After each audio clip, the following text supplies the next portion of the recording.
em que consistia esse primeiro piloto que vocês estavam testando? O que que era o caso de uso que vocês queriam testar naquele primeiro momento? Boa, foram 2 casos de usos. Na verdade, 3, casos de usos divididos em 2 tipos de cenários.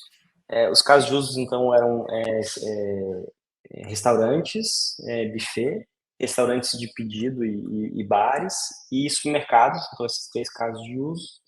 E os cenários, o primeiro cenário foi um mall, que a gente pegou todos os estabelecimentos do mall.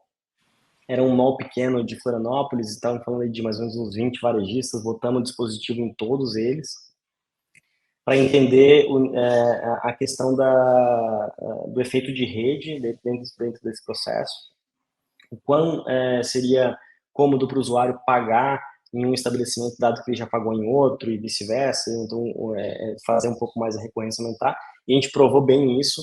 Então a gente tinha um estacionamento que era do lado desse mall aí, com vários tipo um pequeno, como se fosse um food park, mas em vez de ser food truck era estabelecimentos já fixos. E aí o estacionamento ele obrigava a cadastrar o rosto, porque ele não aceitava cartão, somente com Payface, era de um amigo meu. E aí, se você quisesse pagar com cartão, você tinha que pagar com Payface, senão você pagava em dinheiro. E aí isso gerou cadastro, então as pessoas cadastravam para poder pagar o estacionamento. E aí, dado que a pessoa já tinha estacionamento, ela ia lá no bar, ela falou, pô, já funciona aqui também, vou pagar. Então a gente começou a fazer uma análise bem interessante de cross payment, e aí a gente viu que esse efeito de rede se aplicaria, dado que a gente tivesse uma rede credenciada que atendesse usuários em diversos momentos.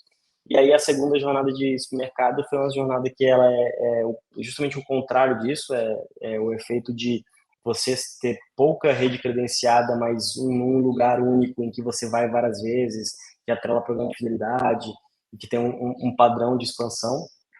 E aí a gente entendeu que esses dois cenários, apesar de diferentes, eles tinham suas características que motivariam o usuário a utilizar a nossa solução. E aí veio a pandemia, por conta da pandemia a gente decidiu focar na segunda derivada ali, que foi dos mercados, por conta do volume ter aumentado, da necessidade de o mercado aumentou mais, e justamente o outro lado de malls, de estabelecimentos desse tipo, Diminuiu bastante. diminuiu bastante. E foi uma medida interessante porque a gente começou um trabalho que subsidiou a criação de um ecossistema que hoje permite a Payface estar disponível em 80% dos varejistas no Brasil quando se fala de conexão com frente de caixa, com adquirência.